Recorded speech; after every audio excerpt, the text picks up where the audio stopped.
गांव के बाहर एक पुरानी हवेली थी जिसे लोग भूतिया हवेली के नाम से जानते थे। हवेली के बारे में कई कहानियां प्रचलित थीं। कहते हैं कि सालों पहले उस हवेली में एक अमीर जमींदार अपनी पत्नी और बेटी के साथ रहता था। एक रात अज्ञात कारणों से उनकी बेटी गायब हो गई। उसकी कोई खोज खबर नहीं मिली और धीरे धीरे हवेली वीरान हो गई। लोग कहते हैं कि जमींदार की बेटी की आत्मा अब भी उस हवेली में भटकती है। रामू, गांव का एक साहसी युवक, इन कहानियों पर विश्वास नहीं करता था। वह मानता था कि ये केवल अफवाहें हैं। एक दिन उसने अपने दोस्तों से कहा, मैं आज रात उस हवेली में जाऊंगा और सबको साबित कर दूंगा कि वहां कुछ भी भूतिया नहीं है। रात का समय था। आसमान में बादल घिर आए थे और हवाओं में अजीब सी सरसराहट थी। रामू ने अपनी जेब में एक टॉर्च रखी और हवेली की ओर चल पड़ा।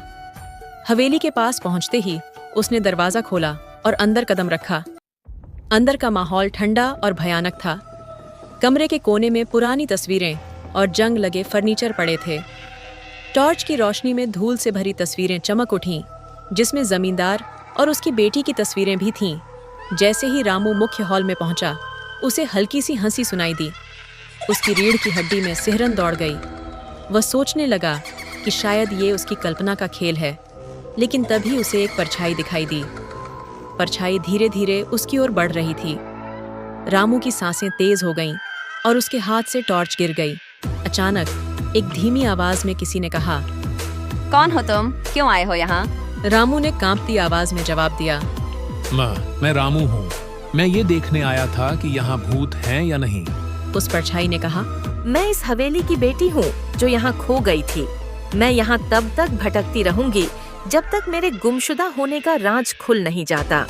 रामू ने साहस जुटाकर पूछा, तुम्हें क्या चाहिए? परछाई ने कहा, मेरे पिता की मृत्यु के बाद हवेली में छुपा खजाना खोदने के लिए मुझे मार दिया गया था। मेरा शरीर घर के पीछे के कुएं में फेंक दिया गया था। अगर तुम मेरा शरीर ढूंढकर उसे सही तरीके से दफना दोगे तो मेरी आत्मा को शांति मिल जाएगी।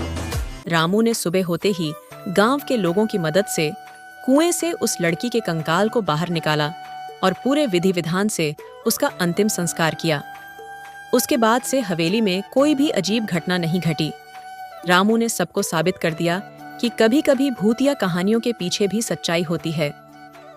और अगर आप सबको ये वीडियो अच्छी लगी हो तो वीडियो को लाइक कर दो और SR कार्टून स्टोरी चैनल को भी सब्सक्राइब जरूर कर देना।